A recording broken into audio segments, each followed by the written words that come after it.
I'm going to show you the basics for Google Drawings. So you need to start by getting a new drawing. If you're in your Drive, you can hit the New button and hit More and go to Google Drawings. You can do this from any of the Google apps.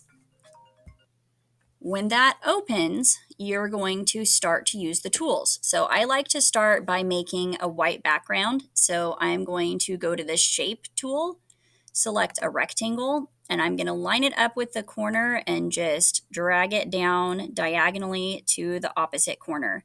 When it lines up perfectly, it will kind of pop to a little red line to let you know that it is in the right spot. It's aligned. Now I'm going to change the color, the fill color. I just want to change that to white. It looks like a paint bucket with a drop spilling out of it. And I want to put my border as transparent for now because I don't want an outline on this particular shape. So there I have my rectangle. If you would like to change the shape of your canvas, down at the bottom where it shows the kind of diagonal straight lines, you can drag that to a different size. Don't make it smaller, but you could make it larger for sure. Now, for this example, I want to do more of a traditional Mondrian style, so I'm going to start by making some squares and rectangles. So I'm going to go back to that tool, and I'm just going to decide where to start. I'm going to start in this corner, and I'm just going to drag down. Now I'm going to change my fill color. Remember, Mondrian used just the primary colors, red, yellow, and blue, and non-colors, black, white, and gray. So I'm going to change it to red. And I want to keep that black outline, but I want to make the border thicker. I don't like the thin border. So I'm going to try about 4 pixels where it shows the thick, medium, and thin line. That will let you change your weight. So there, I'm pretty happy with that. Now I'm going to make another rectangle. I guess that first one was a square. Those squares are technically rectangles.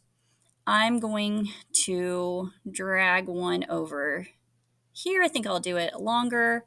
And you can see it kept the same settings, but I want to change the color. So I just go back to the fill color, select the color I like, and then I'm good to go. It did make a little gap, so I'm just going to adjust that over a little bit. I saw that red line pop up. That told me it is good to go. Now I'm going to just keep filling in with some other shapes. It's okay to leave some white space that should read as an actual shape instead of just empty. I'm going to make this one yellow. I'm going to make some more. So think about a rhythm. Think about changing the sizes. Maybe I want to have some that are small and some that are large. I'm going to line that up with my edge. Oops, it reset my line weight. I didn't notice that. If you need to change something, just click on it again, and that will allow you to go back and change the color, the size, or the border thickness. Let's see here. I think I'll do a gray now. Maybe I'll do this here. And you can see when I get it lined up with those other shapes that it makes a bracket to show me that it's in place. Change my line weight to 4, change my fill to a light gray, and then I can continue working. So as long as you are using those rules for this option, you can arrange it however you want. I don't have to have it line up here if I don't want to. I could put it somewhere else. But whenever you get it how you want it, I'm going to make this one just a tiny bit taller. The next thing you're going to want to do is add some lines. So there is a line tool. You want just the plain line. And once you select that, you can click and drag and make your lines go across.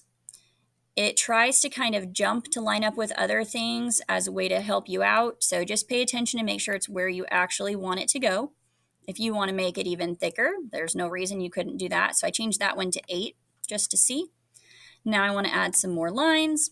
So the lines that Mondrian used were straight horizontal or straight vertical. So I don't want to have diagonal lines for this particular project. I need to add one more line right here. When you are finished, you will download it as a JPEG. I am almost out of time, so I'm going to wrap this up and then do the next video.